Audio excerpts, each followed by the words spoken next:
Manchester സിറ്റിയുടെയും ലിവർപൂളിന്റെയും ജേഴ്സിയിൽ മുന്നിൽ തിളങ്ങിയിരുന്ന ഇറ്റാലിയൻ സ്ട്രൈക്കറെ ടീമിലെടുക്കാതെ കേരള ബ്ലാസ്റ്റേഴ്സ്. 34-കാരനായ മരിയോ ബലോറ്റെല്ലിയെ ടീമിലെത്തിക്കാൻ അവസരമുണ്ടായിട്ടും ബ്ലാസ്റ്റേഴ്സ് അധികൃതർ വേണ്ടെന്ന് വയ്ക്കുകയായിരുന്നു. നിലവിൽ ബലോറ്റെല്ലി ഒരു ക്ലബ്ബിലും കളിക്കുന്നില്ല.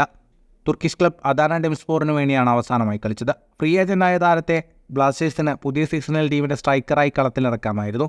എന്നാൽ അവസരമുണ്ടായിട്ടും കരിയറിൽ വിവാദങ്ങളുടെ തോഴനായ സ്ട്രൈക്കറെ ടീമിലെടുക്കുന്നതിൽ നിന്ന് ബ്ലാസ്റ്റേഴ്സ് പിൻവാങ്ങിയെന്നാണ് റിപ്പോർട്ടുകൾ. ബലോറ്റെല്ലി ഇന്ത്യൻ ക്ലബ്ബിൽ കളിക്കാൻ ആഗ്രഹം പ്രകടിപ്പിച്ചിരുന്നു. ബ്ലാസ്റ്റേഴ്സ് പിൻവാങ്ങിയതിന് പിന്നിൽ പ്രധാനമായും 2 കാരണങ്ങളാണ് ചൂണ്ടിക്കാട്ടുന്നത്. ഉയർന്ന പ്രതിഫലവും മോശം പെരുമാറ്റത്തിന്റെ പേരിൽ കഴിഞ്ഞ കാലങ്ങളിൽ താരത്തിനെതിരെ സ്വീകരിച്ച അച്ചടക്ക നടപടികളുമാണ് ബ്ലാസ്റ്റേഴ്സിനെ പിന്നോട്ട് വലിച്ചതെന്നാണ് പുറത്തുവരുന്ന വിവരം. പരിശീലകരുമായും സഹതാരങ്ങളുമായും നിരവധി തവണ ബലോറ്റെല്ലി കൊമ്പ് കോർത്തിട്ടുണ്ട്. അടുത്തിടെ ഡെമിസ്പോറിന്റെ ഡ്രസ്സിംഗ് റൂമിൽ പടക്കമറിഞ്ഞതും വിവാദമായിരുന്നു. ഇത്തരത്തിലൊരു താരത്തെ കൊണ്ടുവരുന്നത് ടീമിലെ മറ്റു താരങ്ങളുടെ ആത്മവിശ്വാസത്തെ ബാധിക്കുമെന്ന വിലയിരുത്തലിലാണ് മാനേജ്മെന്റ് എത്തിയത്. പ്രീമിയർ ലീഗിലും സെരിയയിലും കളിച്ച താരത്തെ ഉയർന്ന പ്രതിഫലം നൽകി ടീമിലെടുക്കുന്നത് ക്ലബിന് വലിയ സാമ്പത്തിക ബാധ്യത വരുത്തും. താരത്തിന്റെ മോശം ഫോമും ഇടപാടിൽ നിന്ന് ബ്ലാസ്റ്റേഴ്സിനെ പിന്തുണപ്പിച്ചു. മാഞ്ചസ്റ്റർ സിറ്റി, ലിവർപൂൾ എന്നിവയെ കൂടാതെ Inter Milan, AC Milan, Nice ഉൾപ്പെടെയുള്ള ക്ലബ്ബുകളിലും താരം കളിച്ചിട്ടുണ്ട്. ഫുട്ബോൾ ലോകത്തെ കൂടുതൽ വാർത്തകൾക്കായി ചാനൽ ഇപ്പോൾ തന്നെ സബ്സ്ക്രൈബ് ചെയ്യൂ.